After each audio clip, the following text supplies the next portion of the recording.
Dans son évangile, Jean rapporte les paroles de Jésus. Je suis le chemin et la vérité et la vie. Considérons quelque peu cette étonnante déclaration. En des termes très simples, le Seigneur déclare que le chemin de Dieu pour l'homme n'est pas un itinéraire qui puisse se cartographier. En réalité, ce n'est pas une chose. Son Fils est son unique moyen pour atteindre sa finalité.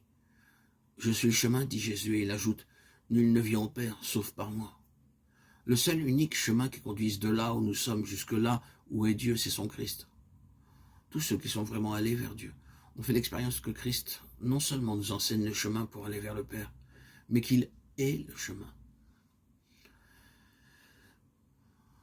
Mais après être allés tout d'abord vers Dieu par Christ, nous devons réaliser dorénavant que notre seul accès vers le Père est par le Fils. Je suis le chemin fut vrai la première fois que nous sommes allés vers Dieu. Il demeure encore vrai, et il le sera toujours, même après cette première expérience.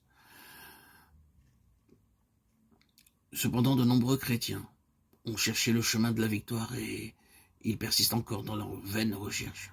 Hélas, ils cherchent un chemin et ils passent à côté de celui qui est le chemin. Aussi longtemps que nous essayons de trouver la méthode pour pouvoir vaincre, nous sommes voués à l'échec. Considérons en guise d'exemple le cas de deux chrétiens.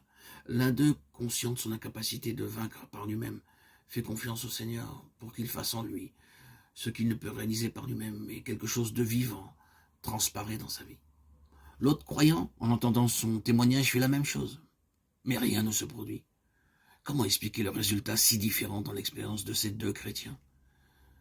Le premier est entré en contact avec Christ lui-même et il a appris à s'en remettre au Seigneur pour toute chose. Le second a appris une recette et s'est efforcé de la réaliser. Les formules ont leur utilité dans le domaine naturel, mais dans le domaine spirituel, rien n'a de valeur en dehors de Christ.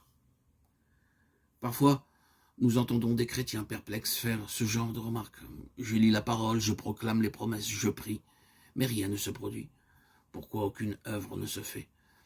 Parce que ce sont eux qui travaillent. Ils ont vu la manière de faire chez les autres et ils ont essayé de le copier. Ils ont étudié les formes extérieures du christianisme et ont tâché de le reproduire au lieu de permettre à Christ de se reproduire lui-même en eux. Dans un certain endroit, quelqu'un prêchait sur la base de Romains 6, 8. Une personne de l'auditoire s'approcha de lui à la fin de la réunion et lui dit « Maintenant, je connais le chemin de la victoire.